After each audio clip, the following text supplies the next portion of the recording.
Capítulo 3. El ministerio de la música en la Biblia. Sería una gran imprudencia de mi parte hablar solo de las cosas negativas que han pasado con algunos músicos, ya que podríamos decir mucho acerca de lo positivo que hay en el ministerio de la música.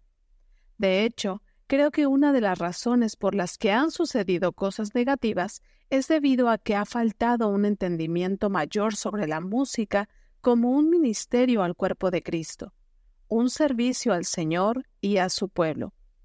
En términos generales, necesitamos elevar la percepción del ministerio de la música en la Iglesia cristiana hispana de todo el mundo a un entendimiento más profundo de lo que significa el ministerio de la música. ¿Qué lugar ocupa en la palabra y cuál es su lugar en la Iglesia contemporánea? Eso es lo que haremos en este capítulo. Estudiaremos lo que la Biblia habla acerca del ministerio de la música y aplicaremos algunos elementos a nuestra situación actual. Espero que al terminar esta sección usted tenga un mejor conocimiento de la importancia que la Biblia le da a la música y que quienes estamos en el liderazgo de la Iglesia hoy en día le demos la misma importancia. Creo que aquí es donde empezamos a ver las respuestas a la pregunta que planteamos en el título de este libro.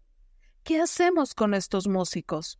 Porque una de las respuestas es, enseñémosles un mejor camino, más apegado a la palabra de Dios, de cómo debe comportarse, vivir y moverse un ministro de música. Aquí empezaremos a plantear algunas de las ideas para ese proceso de educación. Es imposible leer la Biblia y pasar por alto la cantidad impresionante de versículos donde se menciona la música, los cantos, los cantores, la alabanza, la adoración, el regocijo, que en muchos casos significa, en el hebreo original, cantar con gozo, y los instrumentos de música.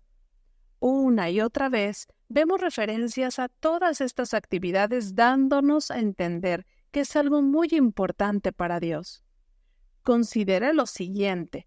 ¿Cuál es el libro más grande en la Biblia? Los Salmos, el libro de los cantos. Interesante, ¿eh? Salmos 100, versículo 2 dice, «Venid ante su presencia con regocijo». Y la palabra hebrea que se emplea aquí para regocijo es rananá, que significa resonante clamor, gritar con gozo.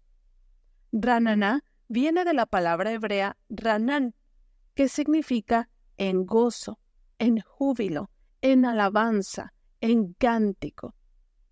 Por algún motivo, en base a estas palabras hebreas, la traducción de la Biblia en inglés dice, «Venid ante su presencia con cántico».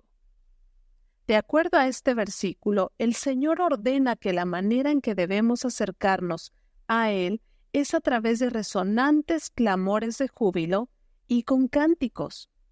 No estoy diciendo con esto que es el todo para acercarnos a Dios, porque sería enseñar algo fuera del balance que hay en la palabra.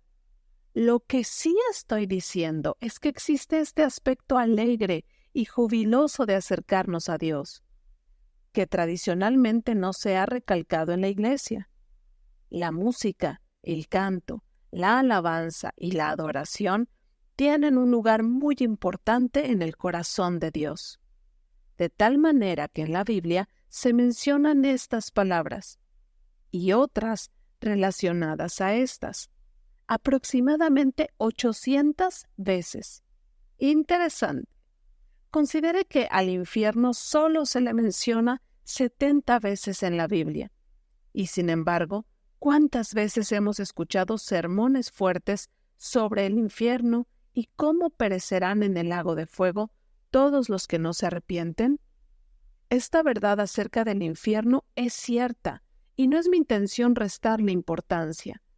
Pero es importante ver que la música, el canto y la alabanza tiene en muchos lugares y en muchas congregaciones menos importancia que la prédica sobre el infierno, siendo que en la Biblia, si tomamos como referencia la cantidad de veces que se menciona un tema en comparación con el otro, la música, la alabanza y la adoración a Dios se enfatiza más. ¿Estoy acaso diciendo que solo hay que darle importancia a la música, la alabanza y la adoración? No. Estoy diciendo que es una parte muy importante de nuestra vida como iglesia y cuerpo de Cristo. Y debemos empezar a conocer más al respecto de este tema para darle la importancia que merece, tanto en nuestras vidas individuales como congregacionales. Todos los temas tienen la misma importancia y otros han escrito y escribirán muchos libros sobre ellos. En este libro tengo la tarea de exponer sobre el tema de la música y es lo que haré con la ayuda de Dios. Según el Nuevo Diccionario Bíblico y muchos otros comentaristas, se cree que el que inventó la música fue un hombre llamado Jubal, hijo de Lamec. Esto es en base al versículo que encontramos en Génesis capítulo 4, versículo 21, donde dice que era el padre de todos los que tocan arpa y flauta. Sabemos que Dios es quien la inventó, pero este hombre fue el primero que se menciona como músico en la Biblia. Se lo menciona solo una vez, y es todo lo que se habla de él. El único otro detalle acerca de Jubal es que tenía un hermano mayor llamado Jabal, quien fue el padre de los que habitan en tiendas y crían ganados. Génesis capítulo 4, versículo 20. O sea, los pastores, que nos lleva a una interesante reflexión de que puede existir una relación cercana entre los que tocan instrumentos y los que pastorean ovejas. Creo que esta relación es algo que debe seguir hasta la fecha. Los que están en la música y los que están en el pastorado necesitan tener una relación más cercana, íntima y estrecha. Hablaremos más acerca de esto en uno de los siguientes capítulos. Moisés fue un hombre al que casi nunca se le ve como un director de alabanza.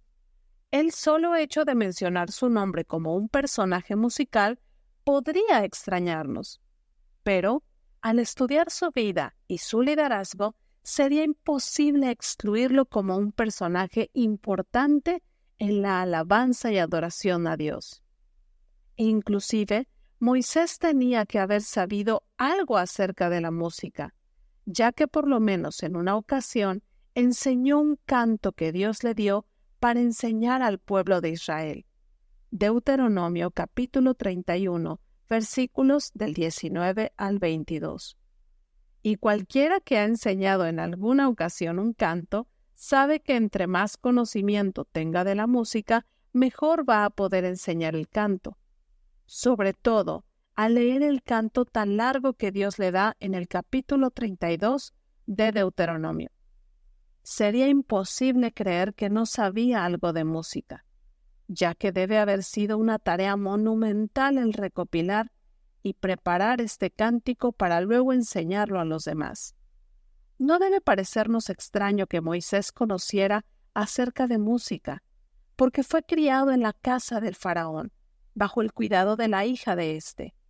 Una de las costumbres en las casas de los reyes era enseñarles música a los hijos desde muy temprana edad, y no nos podemos imaginar que la casa del faraón hubiera sido una excepción, por lo que creo que podemos llegar a la conclusión de que Moisés, si bien no sabía todo acerca de la música, tenía un buen conocimiento de ella.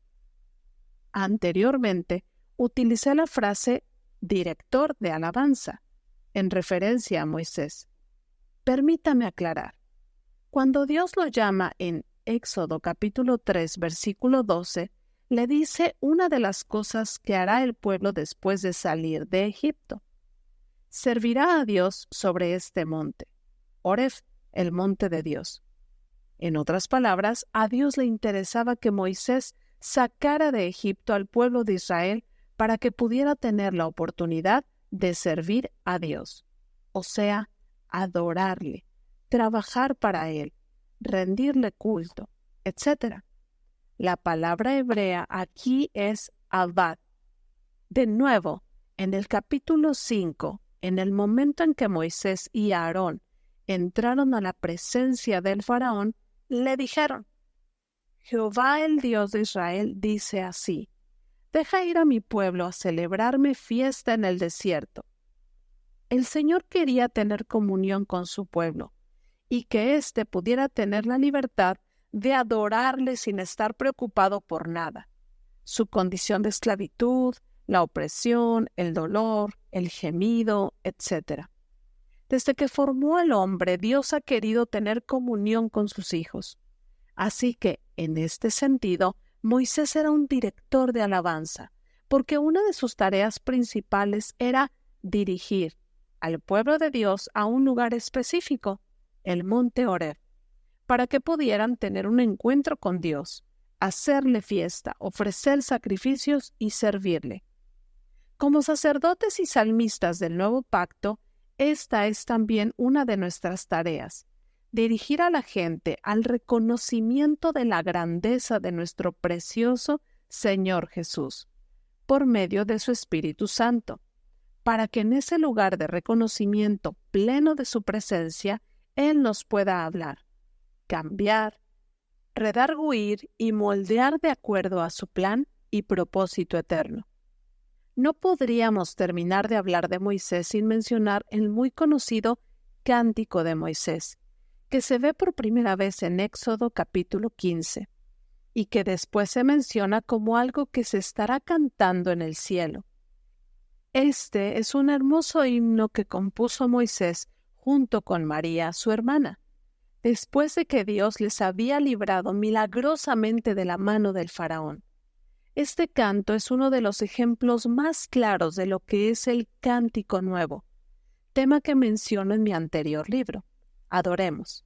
Seguramente, si es algo que se estará cantando en gloria, ha de ser una hermosa canción, ¿no cree?